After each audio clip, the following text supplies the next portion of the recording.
Chers pèlerins, chères pèlerines, chers amis de Toussaint Louverture. Pour la deuxième année consécutive, à cause de la pandémie Covid-19, nous ne pouvons pas nous rassembler sur le fort de Joux pour commémorer le général Toussaint Louverture. Mais nous voulons quand même commémorer, ne serait-ce que sous cette forme numérique quelque peu pathétique.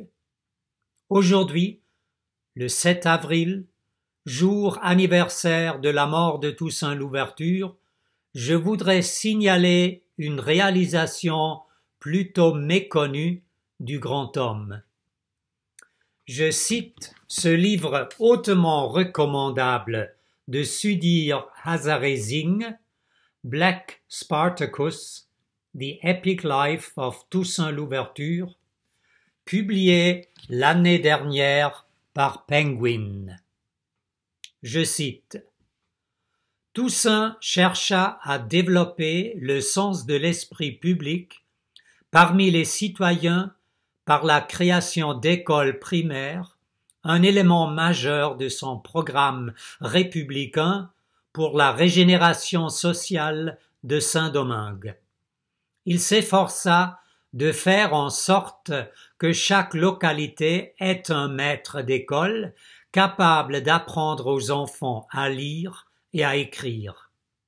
Il consolida un réseau d'institutions éducatives, dont une école centrale de formation d'instituteurs au Cap, grâce à laquelle des milliers de jeunes enfants noirs âgés de 8 à 15 ans reçurent une éducation publique. Un rapport au gouvernement français sur l'extension de l'éducation aux ouvriers noirs des plantations montre que, depuis la Révolution, il était devenu courant que les ouvriers paient 3/4 d'un gourde sur leur salaire pour que leurs enfants puissent aller à l'école, ce qu'ils faisaient volontiers, même s'ils devaient parfois faire plusieurs kilomètres à pied pour fréquenter la plus proche. Fin de citation.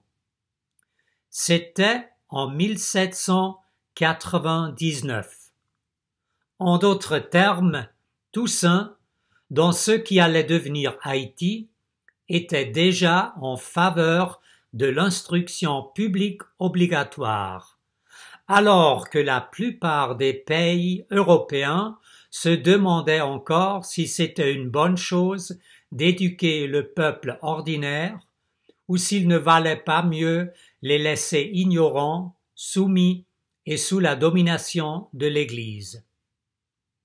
En Suisse, l'enseignement primaire obligatoire, gratuit et laïque n'a été introduit qu'en 1874, lors de la révision totale de la Constitution fédérale.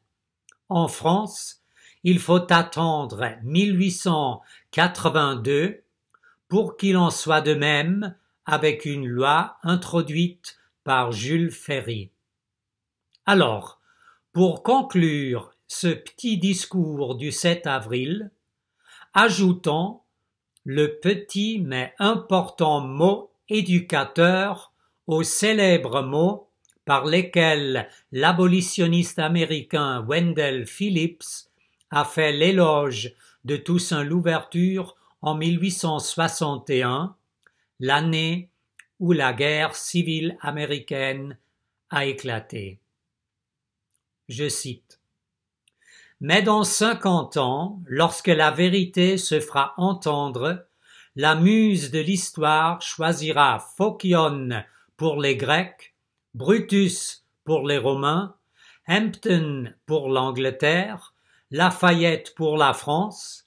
Elle prendra Washington comme la fleur la plus éclatante et la plus pure de notre civilisation naissante, et John Brown comme le fruit parfait de notre maturité.